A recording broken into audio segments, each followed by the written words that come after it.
Welcome to Buckets, brought to you by FanDuel Sportsbook. Glad to have you with us. My name is Matt Moore. I'm the senior NBA writer for the Action Network, joined in his triumphant return to Buckets after football season. Super Bowl's on Sunday. You can check out all the great coverage in the Action Network app. Brandon Anderson is back. Brandon, good to see you, buddy.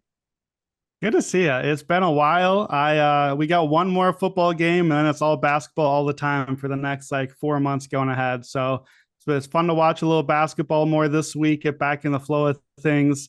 Trade deadline, everyone moving all over the place. I feel like we're reset the league this week. So I was like, I don't really miss a whole lot the last couple of months anyway. Let's just start over and do this again. I'm going to try and explain to you how bad the Lakers were in the first half of the season, and you're not going to believe me.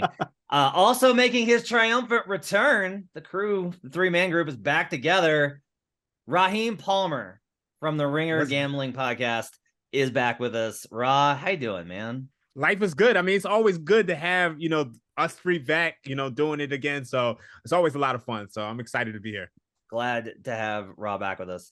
A reminder, everything we talk about today can be found in the award-winning Action Network app. Best way for you to track your picks. You get up the second information where the bets and money are coming in on. A special shout out, by the way, if you are listening to this and you're in the state of Ohio and you're anywhere near Cleveland and you want somewhere to watch the game this Sunday, and you're like, I don't know what to do. I guess I'll go to a friend's house or just watch it at home. Stuckey and Colin Wilson from Action Network are hosting a watch party in Cleveland. You can find details on Twitter or on Action Network. Make sure to check that out as well. On today's show, trade deadline happened. A lot of shit went down. And we're going to talk about the reactions to all that. We'll start at the very top. We'll go through awards today a little bit. In the back half of the section, we're going to talk about title picture right up front because there were moves, obviously, that impacted the title picture as well as the playoffs. We'll start here. As gents, on Wednesday night, I hadn't slept. I had slept about 4 hours and was very excited to go to bed. I was so excited. I was like, nothing happens the night before. It usually happens around 7. I think we're done for the night. I'm going to go to bed. I'm going to get some good sleep before the trade deadline tomorrow. I reach over to check my alarm to make sure I got the alarm turned on to get the kids to school. And I see the notifications in my do not disturb is like, you have 87 notifications. I turn on the notifications. I check. And my wife hears me go, oh, fuck me.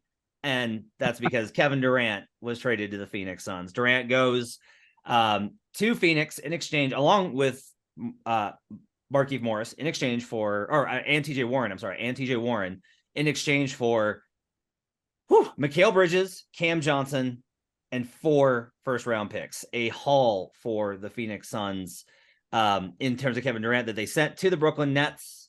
The Cam Thomas era begins now. They got the win last night. But we'll talk about the Suns here right up front. At FanDuel Sportsbook, right now as we begin this podcast, the Phoenix Suns have moved to 3rd in the title odds. The Celtics are still the favorites at plus 270. The Bucks are next at plus 410. And the Suns are at plus 500. They were at 450 bouncing around yesterday. This has moved back a little bit to plus 500.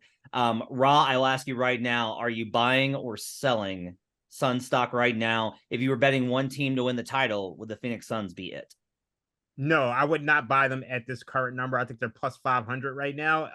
I gave it out on the Ringer Gambling Podcast before the Kevin Durant trade.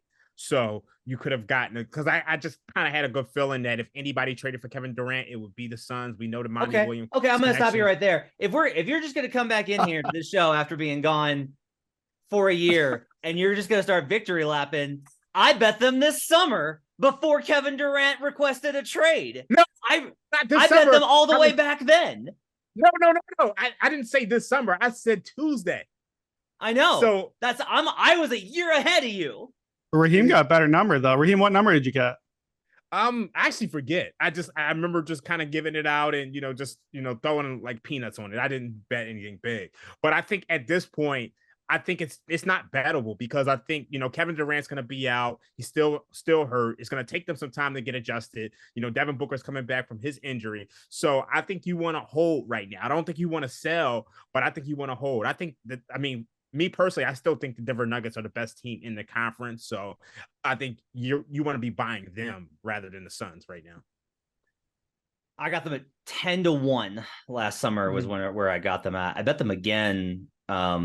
I forget what the number I have in the Action app is. I bet them again last week. Like when Kyrie asked out, I bet the Nets and I bet the Suns because I was like, there's only two. I thought like Kevin Durant's either staying with Brooklyn or he's going to Phoenix. And so that's what I bet. You mentioned like holding right now, and I'm with you. I wrote this in a column on Action. I am of the belief that this line is treating them like they're going to have the number one record in the Western Conference, and guess what? They're not going to have the number one record in the Western Conference. They're likely not going to have the number 2 seed. They might get 3rd. That's possible. But like by the time that the playoffs begin, you will still be able to get them at a really good number with more information about what they look like, what their strengths and weaknesses are. There will probably be a little bit of a slide as everyone goes like, oh, well, they're not that good. And there's like a little bit of a move back. This is like definitely buying. This is like a pre-order on a shoe or a video game rather than buying it when the reviews are out and you've actually seen what they look like. Brandon, from a basketball perspective, are you excited to watch the Suns? Are you excited to see what this team looks like? Or are you kind of like, I mean, we'll see. A little bit of both, I think. I mean, I want to see it. I want to see Kevin Durant on a team that is not Kevin Durant with Kyrie Irving and James Harden and the like. Can we just like Men in Black erase the Nets Kevin Durant era out of our memories? Like, I don't need that anymore. So I want to see it. I want to see what it looks like. It's, all three of us struggled to believe in the Suns in past playoffs because of the profile, because they were this like weird old school mid-range team. And I was like, well, do they shoot enough threes? Are they going to be able to hold up against variance? So what did they do to solve that? Literally went out and got the mid-rangiest mid-ranger that ever mid-ranged before, and TJ Warren, who's the same thing basically, right? So we have four guys who live in the mid-range. DeAndre Ayton, who lives in the paint, who I think is the exact wrong center for this team and obviously hasn't been that good this year anyway. I have to watch it because I need to see what happens.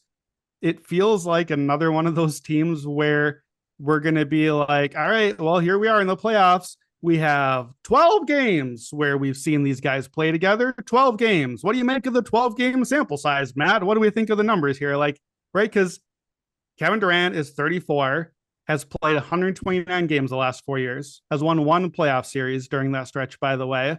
They traded for him. If you believe the report, where there was a report yesterday, Mikal Bridges got offered 3 first-rounders for him. If that's true, and I think Cam Johnson's worth a first. I think Jay Crowder is probably worth a first. They had 4 firsts and a swap. Phoenix traded 10 first-round picks for an injury-prone 34-year-old who Raheem doesn't think has a bag. We know that by now. And it's coming back. It's all coming back today. No, but the thing with Kevin Durant is this. I think this is a floor-raising move for the team, but I don't know if it moved the ceiling enough for me because Kevin Durant makes the team better, but I still don't really think Kevin Durant elevates his teammates a lot while he's on the floor. He just does the Kevin Durant stuff. And what you have now is this 4-man team, like who even, I guess Torrey Craig is the 5th starter. He has been this year. He's been nice, I guess, but like Torrey Craig, career 34% 3-point shooter, 14 playoff starts in his career, like is not a guy. He's a journeyman. He's your starter. Cam Payne and Landry Shamet couldn't stay on the court in the playoffs in the past. Damian Lee couldn't get on the court for the Warriors in a title run, like only ever in garbage minutes.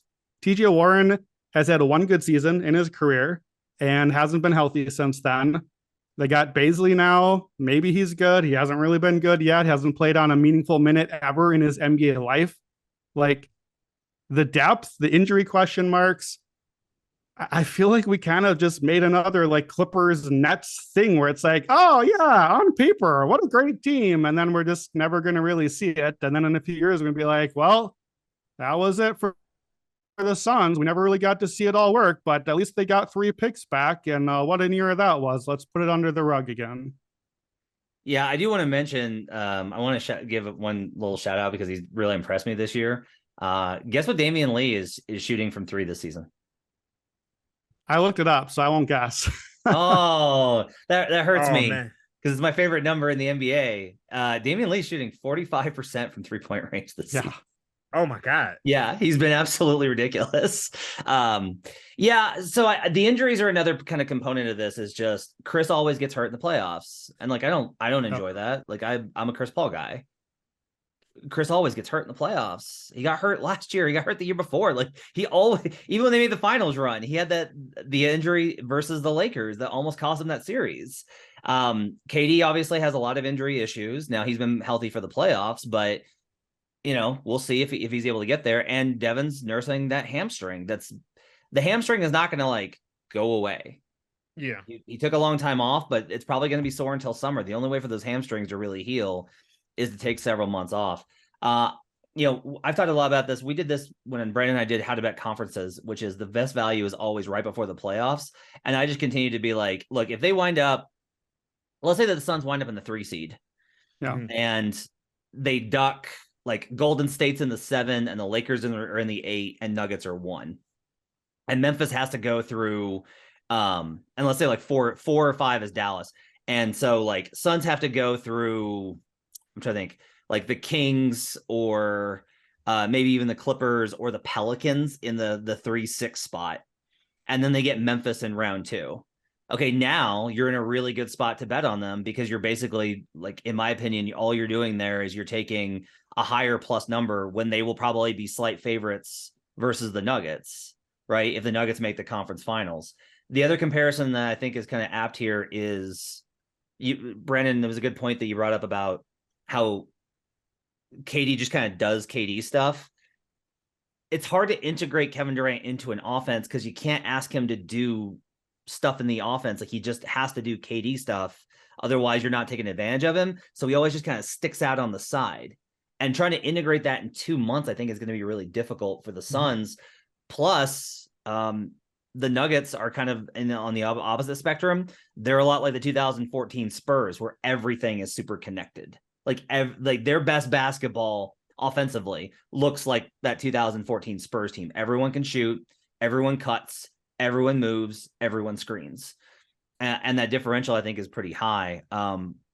There's a lot of reasons to kind of the problem there is just like the Nuggets haven't gotten there ever in there. They haven't been to the finals, and bad things always seem to happen to them. The folks in Denver call that Nug life. Brandon, I think the Nuggets are still the best team. What do you think is the gap between, let me put it this way. If it's conference finals and it is Suns Nuggets and the Nuggets are home court or have home court, but are dogs in that series right now, would you bet Nuggets?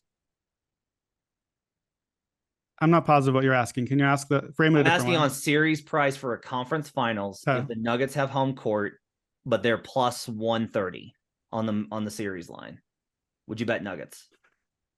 I think probably not, because here's why. So we wrote a column, you, me, and Joe Delara, that's up on Action Network with, okay, what were our takeaways from the trade deadline? And I put mine in first, and then both you and Joe were like, yeah, that's mine too. All three of us were like, yeah, so you should bet on the Nuggets right now. But I think that part of the cap on why you should bet on the Nuggets is because they're the 1 seed, because they have a better path to get to the Western Conference Finals, because they're probably going to be there and healthy. We don't know if that's true for this version, the Kevin Durant Suns. And I think part of the cap of why the Nuggets would be good value is because the Suns might not get there. They might not get there. They might not be healthy. They might not be good enough to make the Western Conference Finals.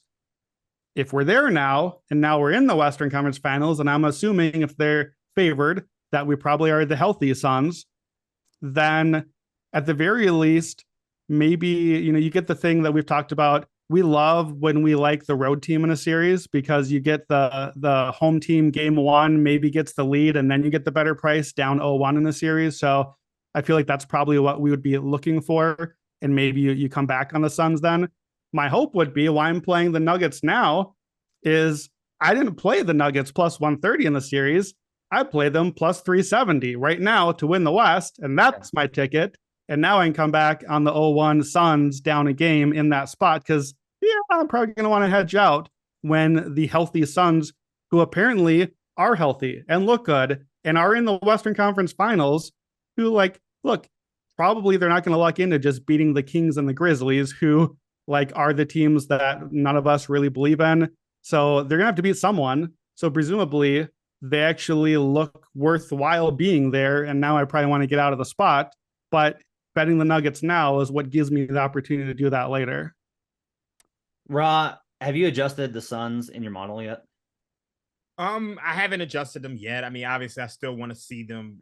Like I'm just gonna let it, naturally play out. I mean, you're gonna upgrade them slowly. You're gonna have it be like, okay, I'll bump them and then I'll bump them and then I'll bump them. Yeah, like, that's what I'll do. I have weighting properties in my model, so it takes the most recent games and it weighs it more heavily. So I won't have to do it myself. If it's from a gut perspective, same question. If it's Nuggets versus Suns in the conference finals, Nuggets have home court but are dogs. Which side are you on in that series? I'm taking the Nuggets.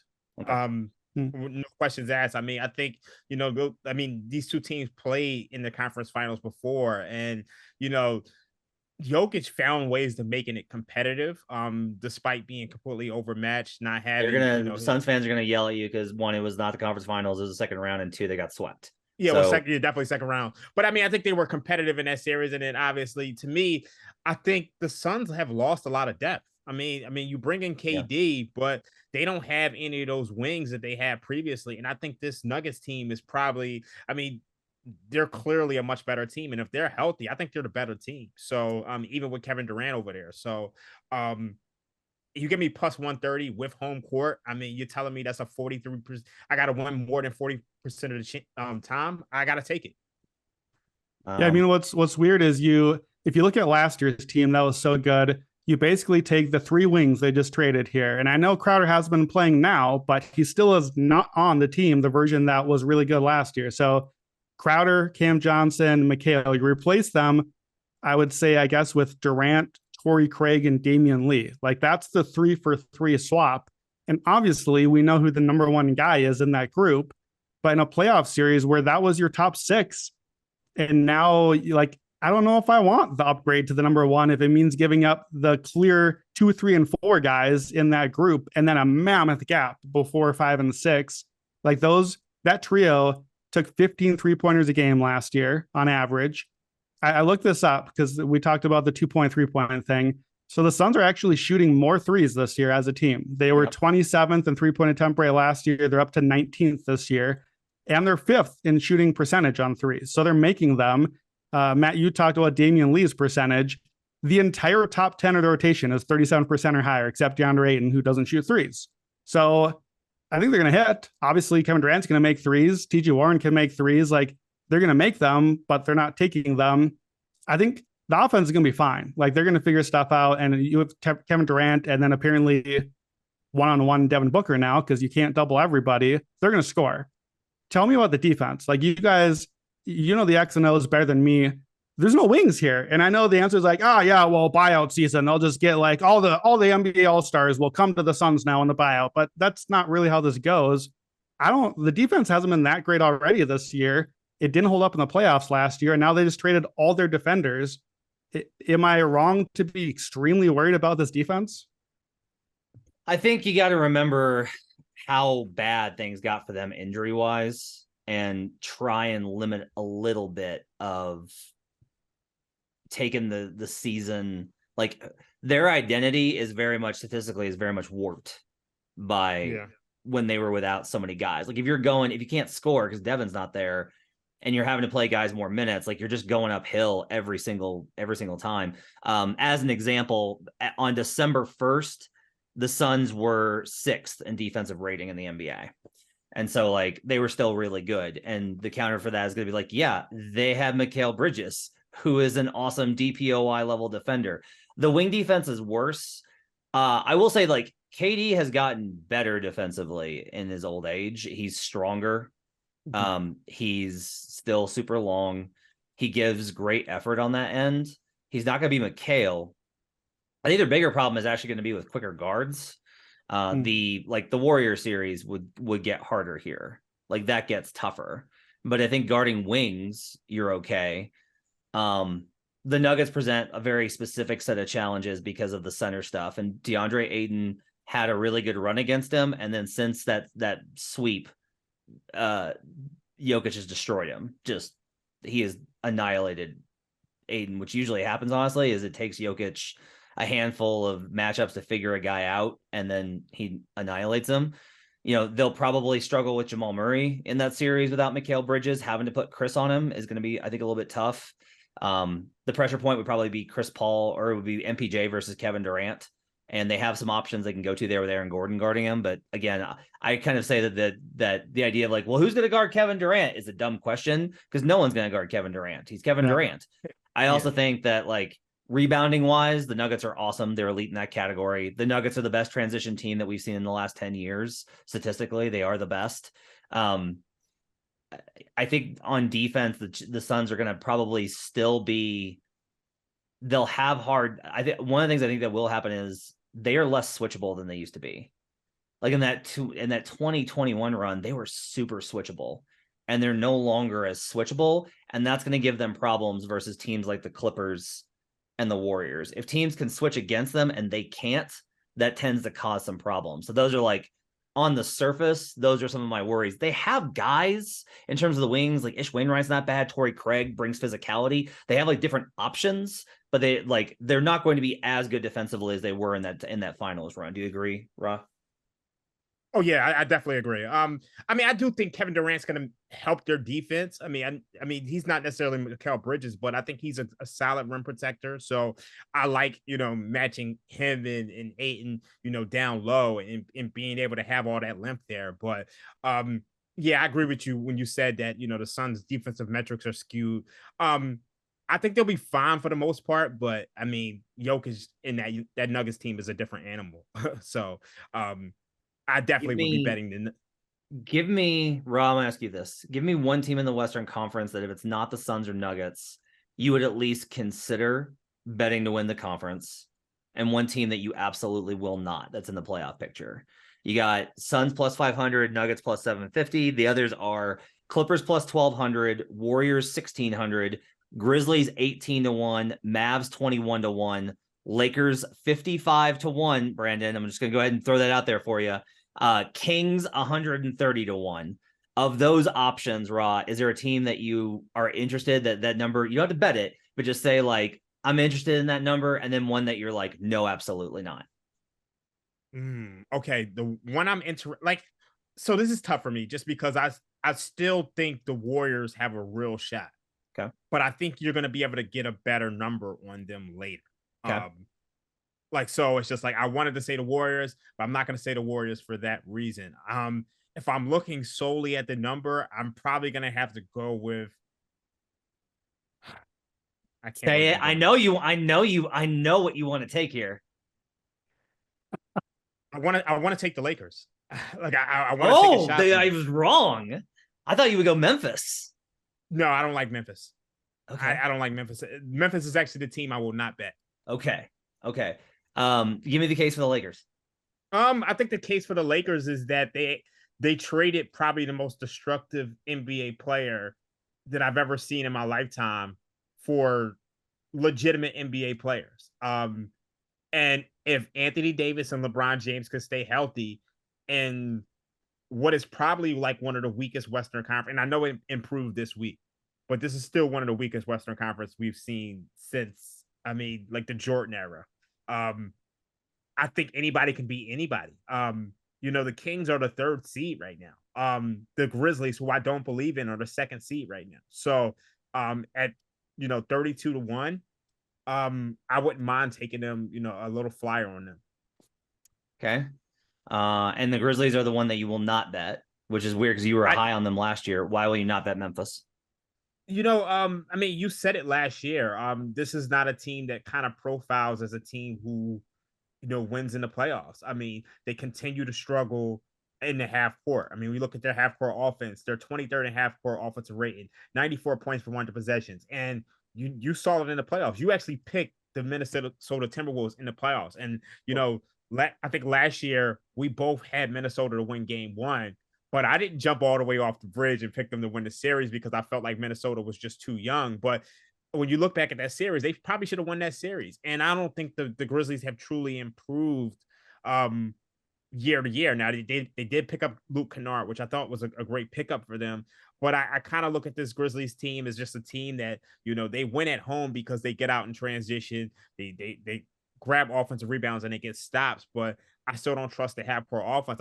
Honestly, I would not be surprised if they lost to the Mavericks in a playoff series. I think there's any team in the Western Conference who would cause them problems. So I would not bet the Grizzlies. They look prime for a first round exit. The Warriors are fascinating because they simultaneously exist in two phases, which is like the state of what we've seen and what we believe. And what we believe they will be is simply not something they have shown all year. And like Ken Barkley talked on this when I had him on a few weeks ago, that just like they're not going to be a top three seed. Teams that are not top 3 seeds don't win the conference. That's historically been the case. They can't win on the road. They've told us all year they can't win on the road. The only thing that is good for them is their starting lineup. Their intended starting lineup with Kavan in there for Looney or for Poole is the best net rating for any 5-man unit in the league, any starting unit. I still can't get there. I'm with you. I can't get there. The team I will not bet is going to be the Dallas Mavericks. I will not bet them under any circumstances. I don't buy into Kyrie and Luka. The supporting cast isn't great. They have way too many injuries, or not injuries, but question marks. I can't get there. I forgot one, and that's actually going to be the team that I would actually be interested in right now at a very low price, because if we could eat CLV, boys, if we could eat CLV, the New Orleans Pelicans are 55-1 right now. Ooh, that was going to be my next one, actually. And Zion's going to be back. They had a bad month that destroyed all of their stats, that killed all of their momentum, that caused the Pelicans fan base to freak out. There's a lot of inexperience here, but could I see the Pelicans getting into the 3-6 and finding themselves in the conference finals, a la like the Hawks 2 years ago? Absolutely. 100%. Just have the Pelicans arrive, Zion Williamson. I could absolutely see that. I don't, if this number was where I should be, I wouldn't bet it, but the number's not where I think it should be. And so I do see a little bit of value at plus 5,500. And I'm not just saying that in terms of the number is off, but I don't actually think that they have a chance. No, I think they could get themselves in a position where at least I would have a good hedge opportunity on the conference. That's for the title, is 5,500, by the way. Brandon, give me the team that you are a little bit interested in and the team you will not bet. Yeah, I think the teams that you guys talked about is kind of who came to mind too. So let me comment on a couple of them, and then I'll say a little bit more on one of them. So Pelicans, I had on maybe at that price, they're a wild card. I think the Pelicans could just lose in 5 in the first round and be out, or you could have the right matchups, because I think they're going to be a heavily matchup dependent team where one team just doesn't have a Zion answer. And then, I don't think they're going to win the title, but I think, like you said, Matt, I could see with the right matchups and you catch a right injury bounce or whatever, suddenly, hey, conference finals. They could be, I think, like last year's Mavs, where he was on them early. I think the Pelicans strike me as a similar, okay, there's talent there. I think the profile is better than the number right now. I'm with you on Grizzlies, Raheem, fading them. They would have been my top pick for just no chance I'm betting on them. I thought, you guys know this, I've talked about the Memphis consolidation trade I've wanted for years.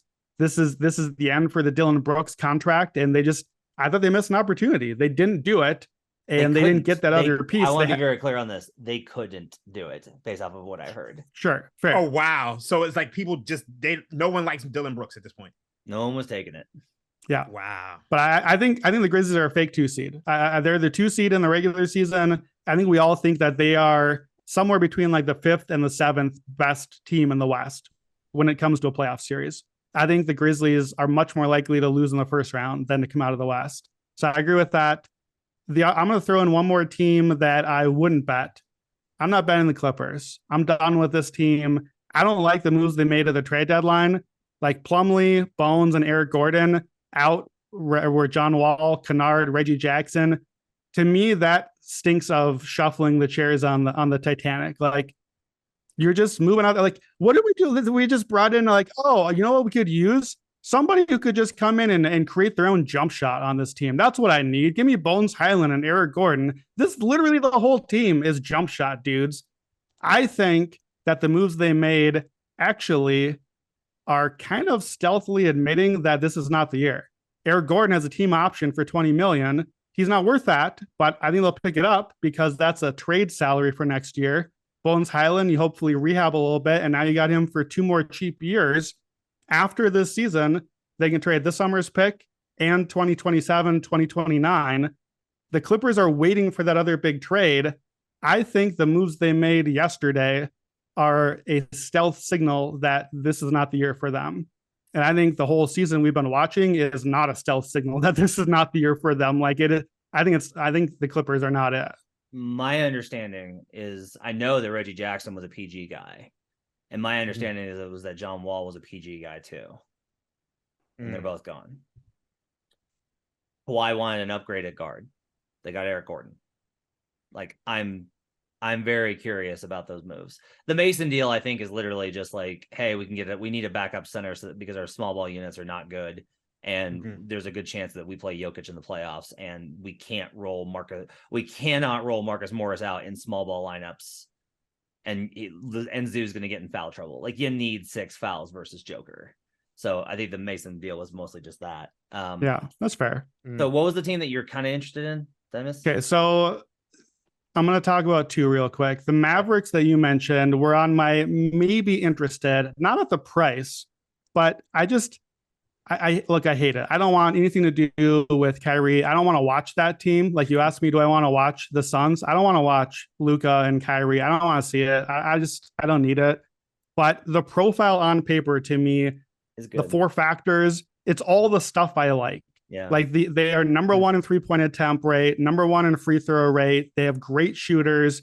Kyrie on paper fits perfectly the basketball player next to Luka. He can score when Luka's out. He can be a knockdown elite shooter when he's off the ball. The defense still isn't allowing threes like last year, so that's good. Basically, like when I was reviewing teams this week to kind of get back in the flow, my Mavs notes are the profile is there. They just need some talent. But now they're adding Kyrie Irving and Maxi Kleber, I think, is back soon, right? So you're adding 2 really good rotation guys, 1 all-star caliber one as a player, not a person. And I don't know.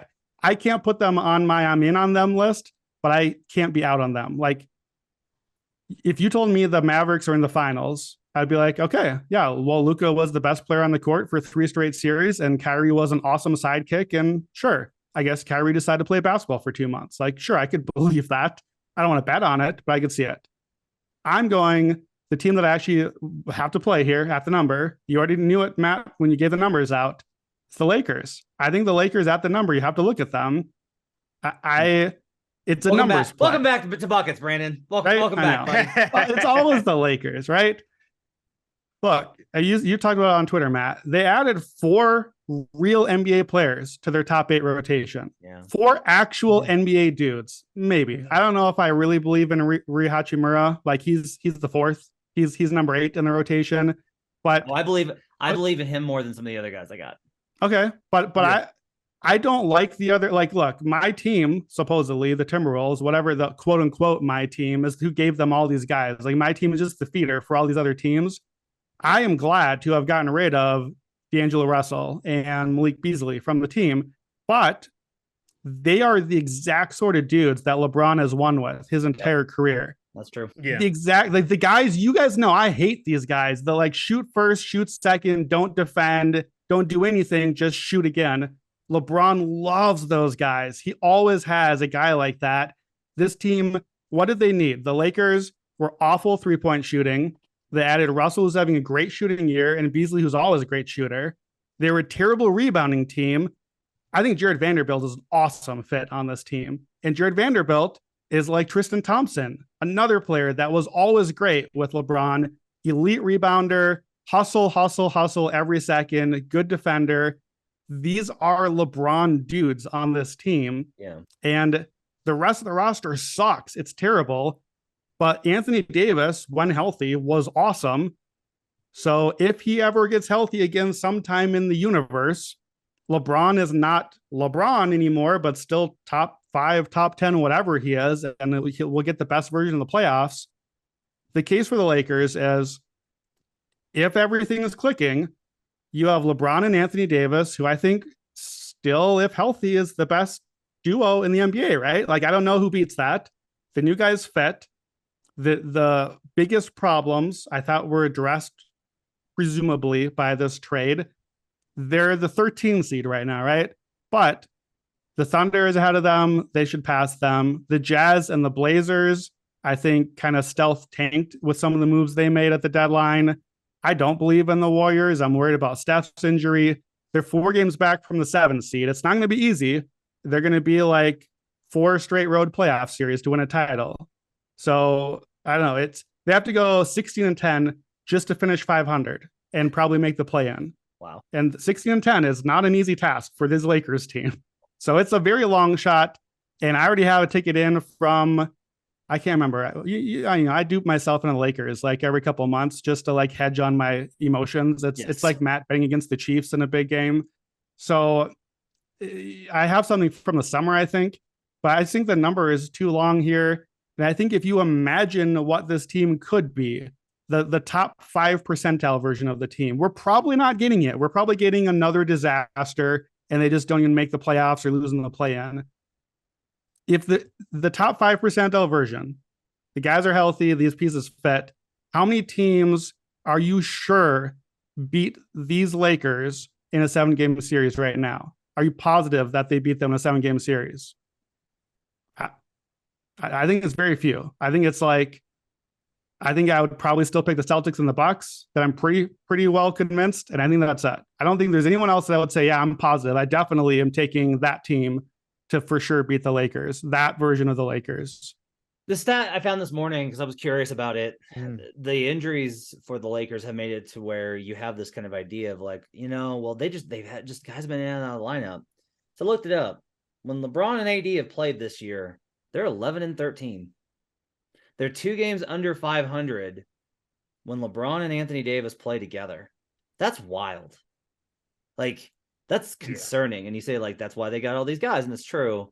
A lot's going to have to go right at once. Jared Vanderbilt had almost no value on the trade market, which is interesting because, like, I like him the same way you like him. I think all fans like him because of what you mentioned, hustle, hustle, hustle.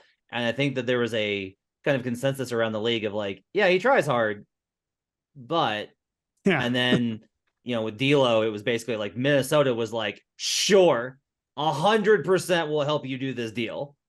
If you will take D'Lo, 100% will do this deal. They've been trying to move him for 2 years. Yes. And then Beasley. To be clear, the Timberwolves fan in me, it could not be any happier. I'm back in. Give me the Timberwolves again. D'Angelo is gone. I actually kind of like my numbers really like the Wolves. I just can't get there because I'm just like, oh no, they can't beat anybody seriously. I want to ask a few more on the title picture, and then we'll do odds and get out of here. Or awards and get out of here. Rod, this isn't a FanDuel yet, but there is in the market, there is a minus 120 on the Eastern Conference to win the title. The West is minus 105, obviously pretty narrow odds here. The idea, I think, is like, hey, Kevin Durant is gone from the Eastern Conference, so that makes it easier, but also that means that Kevin Durant's not in the Eastern Conference anymore, and he can't win it. We're really just talking about Celtics, Bucks, Sixers now. Like, those are the 3 major threats, and maybe the Cavs that they can make some noise. But my thing is like, I like the Cavs when I look at the Eastern Conference matchups, but if you tell me like it's the Cavs make it out and they make the finals, and it's Warriors, Suns, Nuggets, Lakers versus Cavs, no, like the West is winning that series. Are we underrating the Eastern Conference?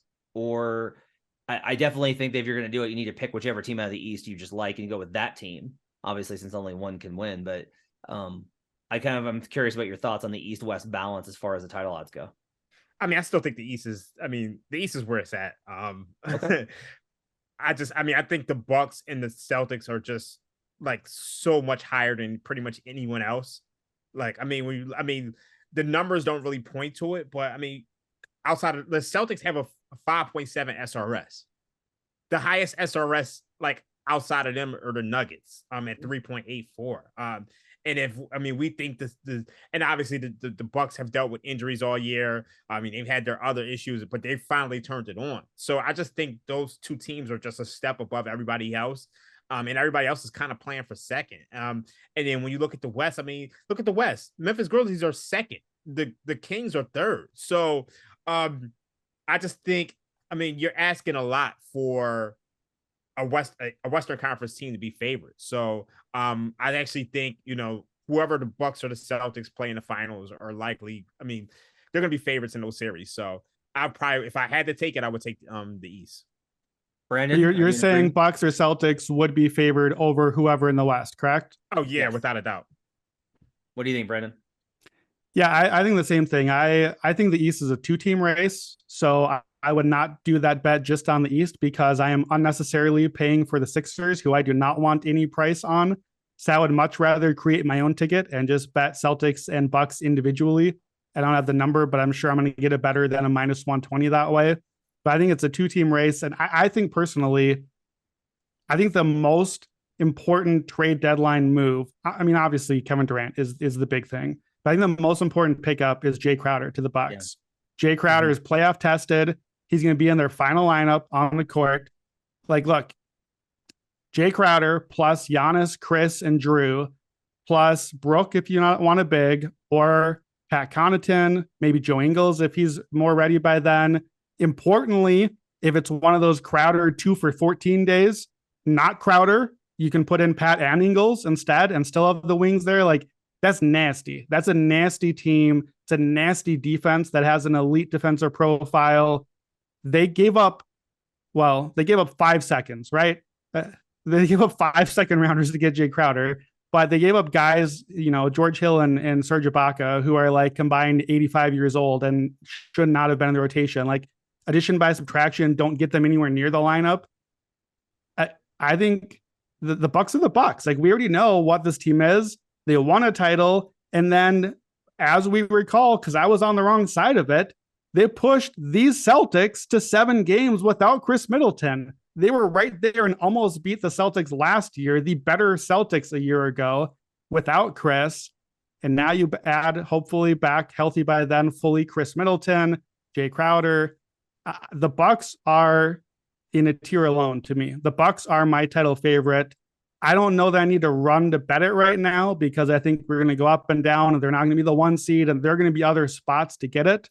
But yeah, to me, that was the big takeaway. Like, different player, very different guys, but it reminds me a little bit of like Marc Gasol pickup to the Raptors at the deadline a few years ago.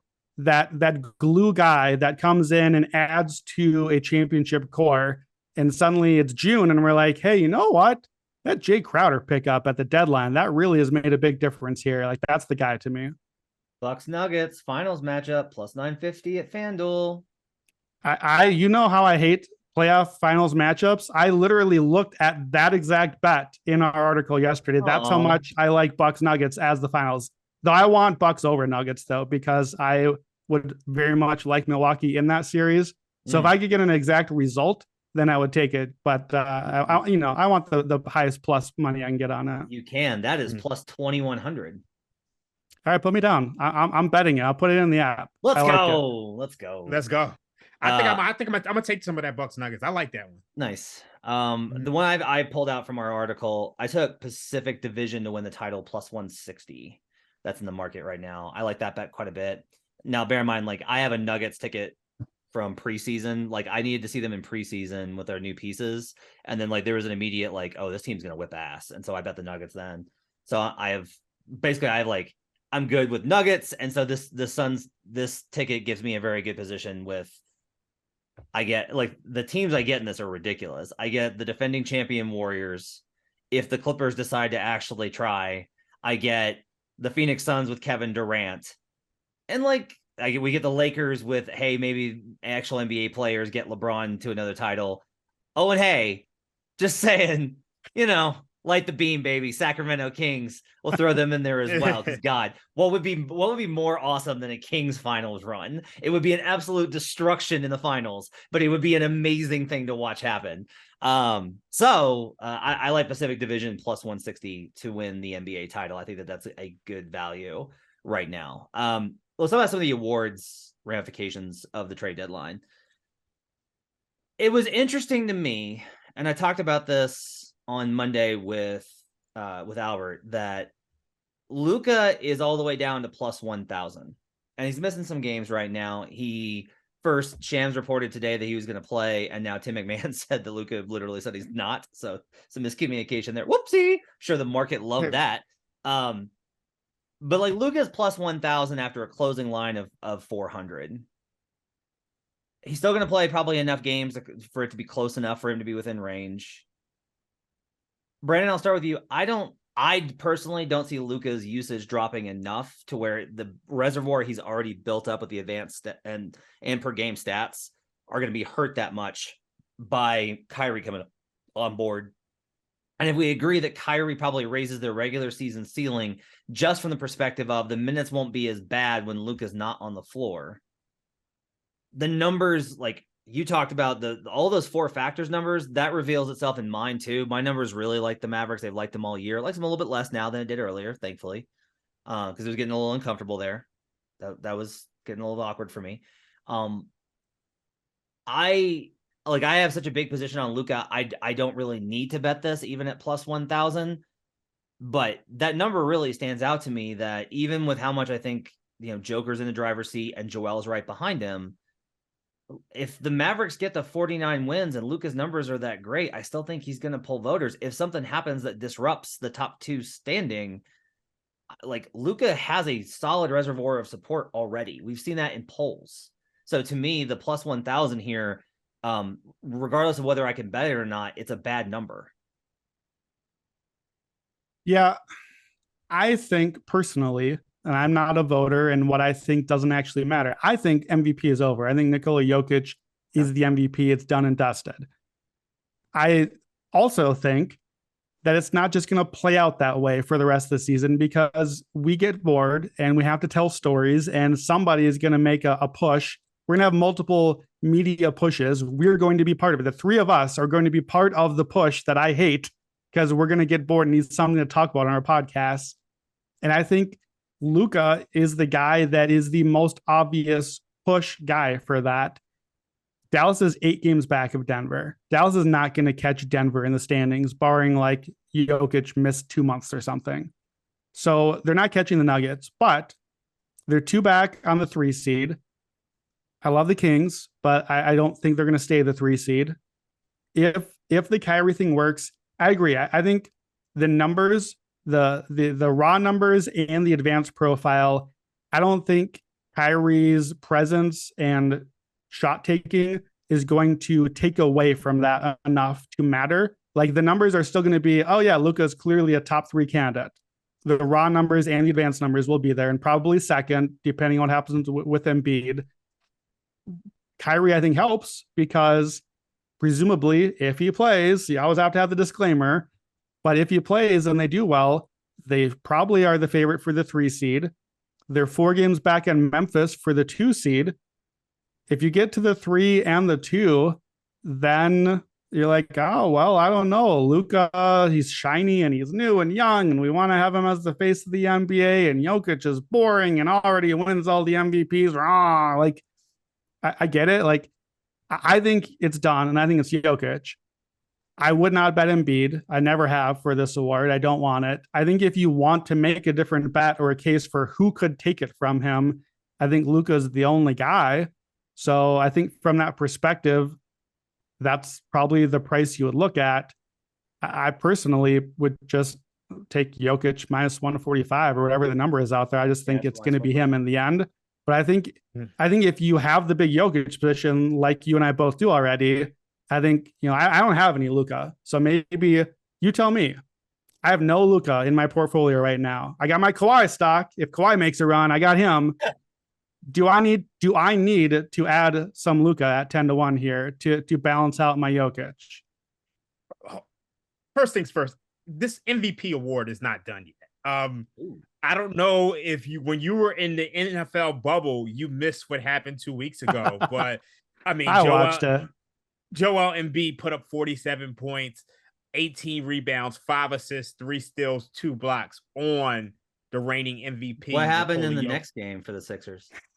I mean, they choked it away, but the point I'm trying to make is that a lot of voters actually weigh these head-to-head matchups pretty heavily. They want. I would actually go a little step further. I'll let you finish, but I'll say this, the people that don't want to vote for Jokic were looking for that result.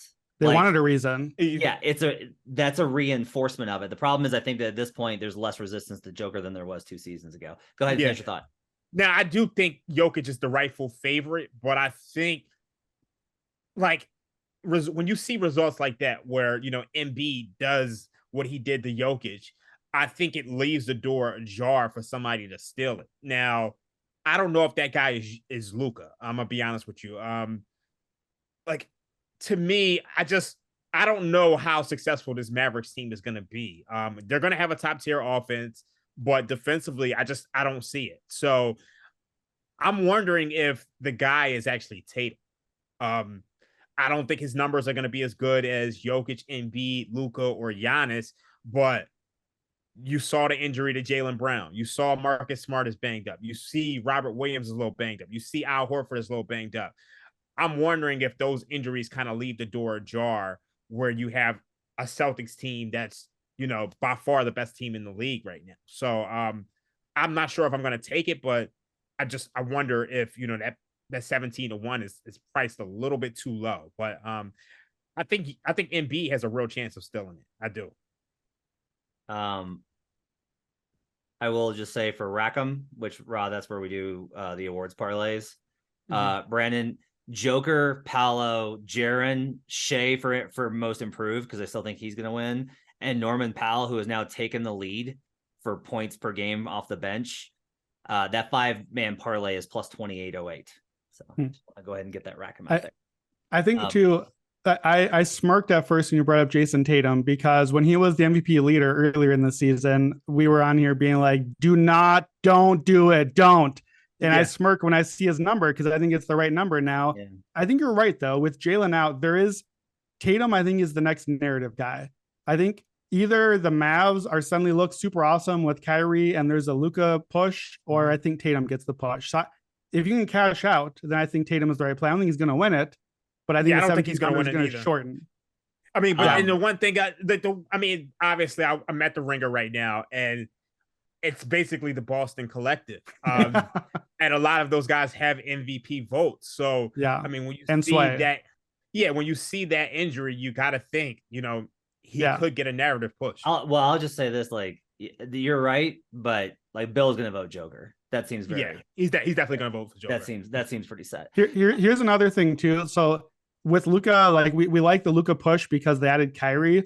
Matt, I want you to weigh in on this because you've watched this and I haven't seen as much, but I was curious looking in the numbers. This does not include last night's game. The Nuggets lost to the Magic, right? Last night. Yeah. Did Jamal Murray play? I only just saw a quick box. No, he did play.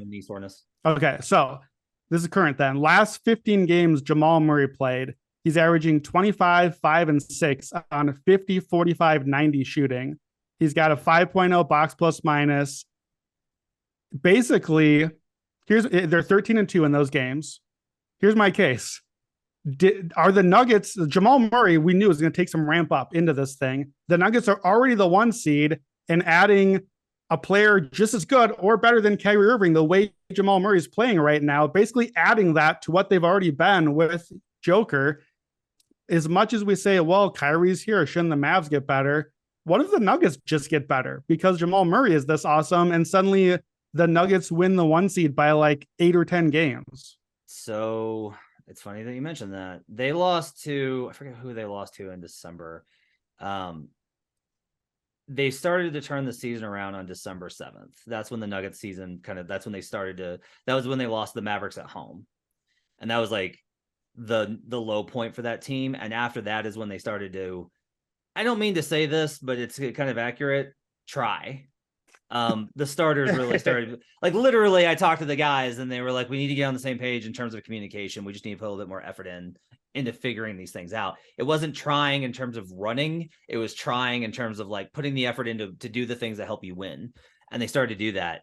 Since December 7th, the best record in the NBA is the Denver Nuggets at 24-8. The best net rating in the NBA is the Denver Nuggets at plus 6.4. The second best offensive rating in the NBA, tied for first, is the Denver Nuggets at 118.8. And this is the one that nobody really realizes. the Nuggets are 6th in defensive rating since December 7th. This is 2 full months where the Nuggets have been a top 10 defense. So that's I was trying to think through as I was kind of looking over these teams. Like we all three of us were a little bit late to the Celtics thing last year. You know, the January 27th, 29th, whatever the date was, we kept referencing. Whereas like we saw it and we're like, okay, well, this is the hot stretch. Then what happens for the team? So I was trying to think there's not a great team right now other than the Celtics. Who is the other team ready to make the leap? And I think the obvious answer is, well, the Suns, they traded for Kevin Durant. Like that's the clear answer now.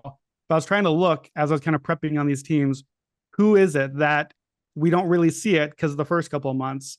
I think it's the Nuggets. And I think the Nuggets were already really good and already had the best player in the world and then are doing the leap thing in the middle of the year too. For MVP, the other thing I'll say is if you buy into recency bias, check out Giannis Antetokounmpo at plus 850 because a lot of the reason I've had Giannis lower was the Bucks weren't as good and Giannis's shooting has been bad by his standards this year.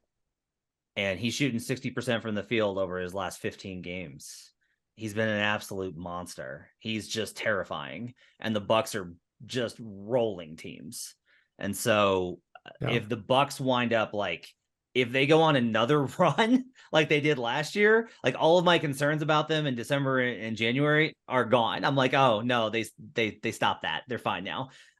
If they go on this run and if they catch Boston, this is what's crazy is as good as Boston started, Boston is 1 game up in the loss column. The Bucks are right on their ass. If the Bucks get the 1 seed and Giannis closes with these kind of numbers and he's a better defender, that one again, 850. My biggest point here is that I agree Jokic should be the favorite, Brandon. I totally agree Joker should be the favorite.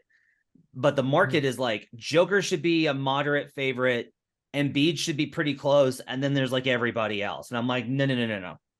Joker should be a small favorite, Embiid should be a small dog. Everyone else should be a slightly smaller dog. Not everybody else, but Giannis, Luka, and Tatum. Yeah, I think that's fair. Yeah. So. Yeah, your point is that the perceived gap from Embiid to Giannis, Luka, Tatum is not what it is. That those 4 should be closer to each other, not necessarily closer to Jokic, but closer to each other, right? And that's different from a best bet, right? Because I build these positions through the season. But if you're I need a best bet for MVP, I am going to be it's Nikola Jokic. They're going to finish with the number 1 seed in the Western Conference, and his numbers are ridiculous. I don't care that he lost to Embiid in January. I don't care. I mean, I think we're all in agreement that he's the rightful favorite, but I don't think he's as big of a favorite that we've probably seen in past years. Yeah, I would agree. Let's do this real quick. Russell Westbrook gets traded to the Jazz. He's going to get bought out. I think if he goes to the Clippers, he starts. I think if he goes to Chicago, I'm sorry, Brandon, he starts. I think if he goes to Miami, he starts. I think 6th man of the year is dead for Russell Westbrook. It's fallen back to plus 1,000. Brandon, do you agree? I agree. I think it's been dead. We had fun. I had the 100-1 ticket, but it never made sense to me that he was the huge betting favorite. It had to just been the liability thing or something. We talk about but the voters actually have to vote for him. Zach Lowe's of the world were never voting for Russell Westbrook to win 6th man of the year on this. Look at the articles eviscerating him as he goes out the door in the Lakers. Those are the dudes with the votes. They were not voting for him. I had fun with my 100-1 ticket. It's done. I think, unfortunately, the odds have kind of gone awry now to where Brogdon, Powell, those are the guys I assume. Maxey, maybe if he makes a run, but we needed the Russell Westbrook minus number to get the good odds on those guys. But Westbrook plus 1,900. Please don't do it. Norman Powell, as I mentioned, has taken over the scoring lead amongst qualified players for 6th man of the year. I expect that to continue. Benedict Mathurin very oddly got a DNP the other night, which was odd. Brogdon's still the favorite. He was the favorite. He was the winner in the media poll that came out, I believe, in either early December or early January or late December. I still am a little bit skeptical of that result. I kind of feel like Brogdon is a little bit. I think minus 170 is way heavy for him. I have Powell at ridiculous numbers, but to me, I still think that Powell's the best number on the board. Do you have anything better that you can think of for 6 man, Ra? I think Powell's the guy, especially when you look at the fact that they did trade Luke Kennard, and they traded Reggie Jackson. I think they got some guys out of the way, and I think he's going to continue to perform. So I like that one. And then finally, most improved, the award that continues to just divide everyone. The Jazz moving Mike Conley, Vanderbilt, and Beasley and getting essentially nothing back.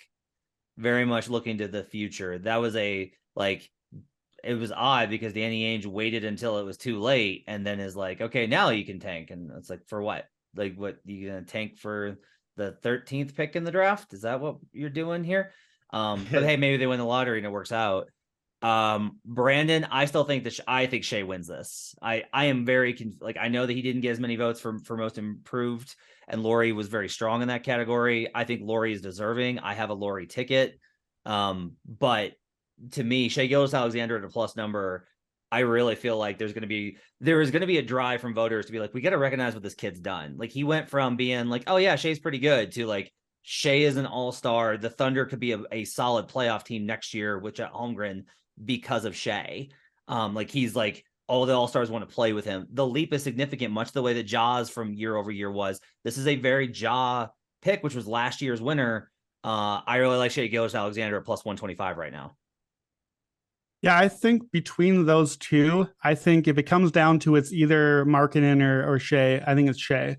Because the problem is we kept waiting to say, okay, who made the All-Star game? And then they all did. All the guys did.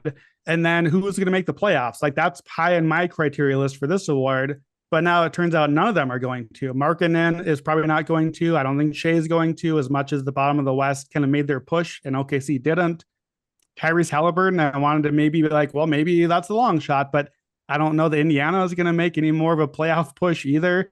So if it comes down to, okay, they all missed the playoffs, so we don't have the winner criteria to put on it, then wouldn't you just vote for the dude you think is best? And the dude that's best is Shea by a lot. Shea is awesome and like going to contend for first or second team all NBA. And Lowry is like, oh yeah, should we put him on all NBA? Like, is he a third team all NBA? Like, it's very good. It's a huge improvement. He's very good. I'm not dissing him. It's just, if like at the end of the day, if the only criteria is just, well, who improved a lot and who's awesome now? Like, that's the most improved award in recent years has just been like, hey, you know who's awesome now? This guy, right? John Morant, awesome now. Let's give him the award. Like, that's Shea. It's not Markkanen. So I don't think that I would bet either, because I'm a prisoner to my model, and my model really wants a playoff team winner here. Joe Dallaire put this in. I supported it. I may make a position, but I'm already on it from before the year. If I was going to bet it, 50-1 Jalen Brunson is the guy that I might bet. Now, I wanted Brunson to get one of those last All-Star spots, and it doesn't look like he's going to. So that hurts because we need the All-Star thing. But the Knicks, I think, are going to make the playoffs. I think the Knicks are pretty solid, going to be like a 5 or 6 seed. Brunson's been good. If my formula is right, that winning matters, and Halliburton can't win enough, and Shea and Lowry don't win, and get out of here with Cam Thomas, like just please don't, then I think Jalen Brunson is the other choice. He's not as good as any of those three. He hasn't improved by as much as any of those three. He shouldn't win, but 50-1, I think I'd rather do that. But I would not bet Markkanen for sure. Yeah, I wouldn't bet Markkanen either. I think, that ship has kind of sailed.